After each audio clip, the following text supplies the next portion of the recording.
गुरुवर के चरणों में नमोस्तु। गुरुवर कल का प्रवचन धन्यवाद पर था। एक रैंडो ब्रांड की तीसरी पुस्तक, जो ऑस्ट्रेलियन लेखक हैं, उनकी तीसरी पुस्तक द मैजिक, उसमें एक लाइन है, जो कृतज्ञ हैं उनको ब्रह्मांड से और बहुत कुछ दिया जाएगा, जो कृतज्ञ नहीं है उनको ब्रह्मांड से सब कुछ ले लिया जाएगा। आपका प्रवचन इससे क्या रिलेटिव? भैया हम बताएं, ये जितने भी लेखकों की बात तुम लोग करते हो, हमारी ही बात तो उधार लिए। यही तो सुनना तुम लोगों को हिंदी समझ में नहीं आती। आज वो बोल रहे हैं और gratitude gratitude, thanks giving, divine forgiveness. अरे ये क्या है? ये तो हमारा मूल धर्म है। हमने जब से होश संभाला तब से सीखा, हूं नहीं कृतज्ञ कभी मैं द्रोह नहीं मेरी उरावे। तुम्हें वो बातें समझ में नहीं आती। हिंदी समझना सीखो, समाज से मैं कहूंगा।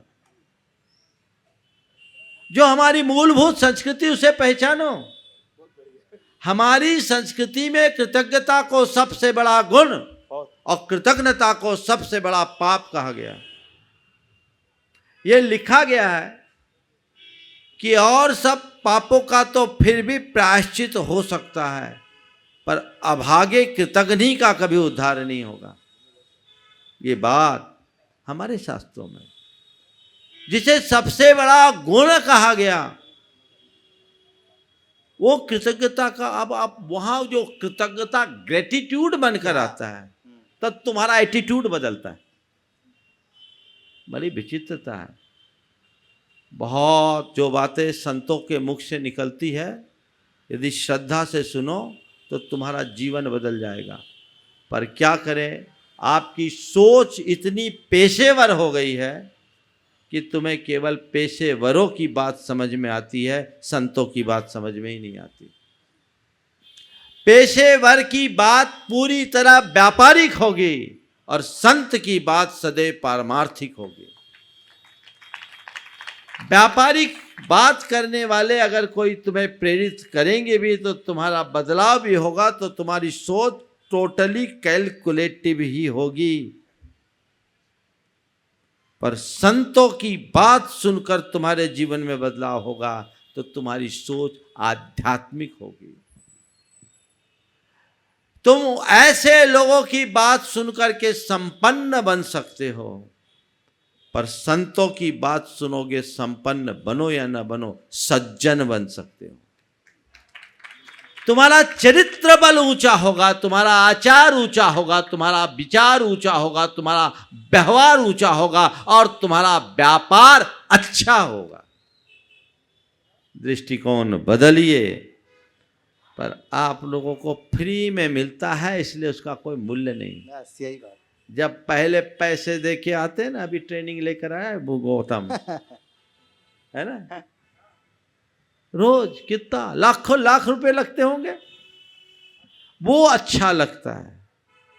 मुझे विरोध नहीं है, पर मैं सभी से कहता हूं, बातें तो वही है, थोड़ा मुलम्मा चढ़ा के दिया जाता है, सो तुम्हें वो अच्छी लगती। इसका दुष्परिणाम क्या है? हमारी समाज की जो नई पीढ़ी है, वो नई पीढ़ी भटक रही है, फिर वो उनके ही फॉलोअर बन जाते हैं, जिनका अपना निजी जीवन झांक के देखोगे तो इनके चरित्र की कोई गारंटी नहीं ले सकते। जो व्यसनों में डूबे हों, बुराइयों में डूबे हो, उनकी बातें केवल बातें होती हैं, और जो जीवन में तप साधना और संयम से जुड़े हैं, उनकी बातें बातें नहीं मंत्र होते हैं, वो काम होता है। उसे समझना है, जो हमारे हृदय तंत्र को बदले और जीवन में कुछ नया घटित करने के लिए प्रेरित करे। ध्यान रखना, अंगुलीमाल किसी मोटिवेटर से नहीं बदले, अंगुलीमाल का हृदय किसी संत से बदला। ये चमत्कार है, ये ट्रांसफॉर्मेशन है। अब रूपांतरण समझ में नहीं आता, क्या बदलाव। ये सब आज की मीडिया की भी भूमिका है, खासकर इलेक्ट्रॉनिक मीडिया। हमारी भाषा, हमारी भूषा, हमारी भावना, हमारा भोजन सब बदल गया, सोच भी बदल गई। तो चीजें ऐसी बनती। शायद कॉमर्शियल को व्यू लेकर के उधर लोग अट्रैक्ट होते हैं। वही है। सही बात है। मैंने एक बार कहा था भारत और पश्चिम में इतना ही अंतर है कि उनने परमाणु खोजा, हमने परमात्मा खोजा। वो पदार्थ की ओर भागते हैं, परमार्थ की ओर भागते हैं, अंतर यही है। तो हम जो करेंगे परमार्थ के लिए करेंगे, वो जो करेंगे पदार्थ के लिए करेंगे। वो करते हैं भोग के लिए, हम करते हैं योग के लिए। वे करते हैं संग्रह के लिए, हम करते हैं त्याग के लिए। जीवन किससे अच्छा बनता आप तय करें।